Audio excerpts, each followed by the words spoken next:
মাননীয় স্পিকার, নতুন সংসদ সদস্য তো সেই জন্য একটা কথা বলতে চাই।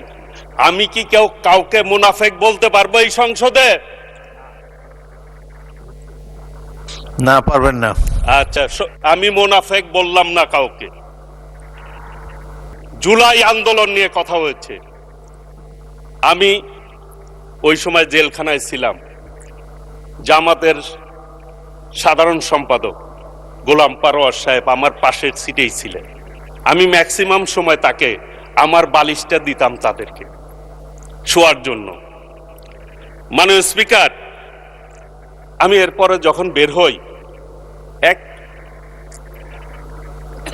টেলিভিশনে দেখলাম শিবিরের সভাপতি বলছে উনি নাকি ওই টাইমে বাজার করেছেন, আর ছাত্র দলের সভাপতি রাস্তায় আহত হয়েছে পুলিশ দ্বারা।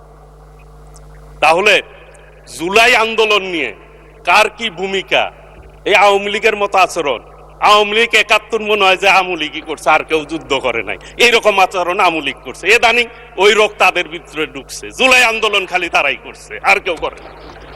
মাননীয় স্পিকার, এইটা কিন্তু ৮ সালের নির্বাচন মার্কা সরকার না, এটা ১৪ সালের নির্বাচন মার্কা সরকার না, ১৮ সালের নির্বাচন মার্কা সরকার না, এটা ২৪-এর সরকার না, আমির সরকার না, জনগণের প্রত্যক্ষ ভোটের সরকার। কাজেই হিসাব করে পথ চলা উচিত। কথায় কথায় বলে ফেলেন, নিঃশেষ করে দিবেন কাদেরকে? নিশ্চিহ্ন করে দিবেন কাদেরকে? আমাদের মাননীয় সংসদ সদস্য চান ভাই ওইখানে রয়েছেন, তিনি বলেছেন ওনাদের সাথে একসাথে জেল খাটলাম, এখন ভাব বুঝতেছি না ঘটনা কি। মাননীয় স্পিকার, আমিও কথাবার্তায় ভাব বুঝি না। সংসদে কয় এক কথা, বাইরে যায় কয় এক কথা। সেই জন্য আমি আপনাকে জিজ্ঞেস করছিলাম আমি মুনাফেক বলবো কিনা।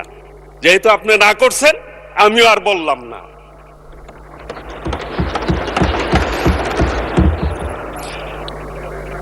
আমি শুধু বলতে চাই, আন্দোলন করে করে বিএনপি গত ১৭ বছর এই জায়গায় এসেছে।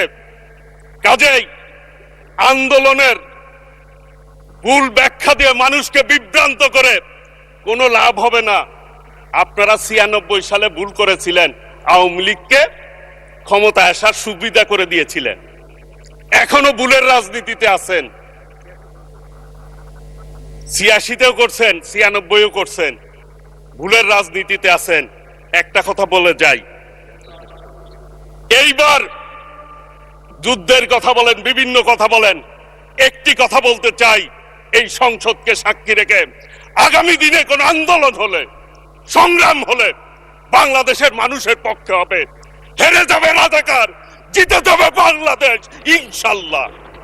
কাজেই আগামী দিনে আসুন ঐক্যবদ্ধভাবে এই সংসদকে জনগণের প্রত্যাশা অনুযায়ী আমরা আমাদের বিবেককে সামনে রেখে আমরা কাজ করি।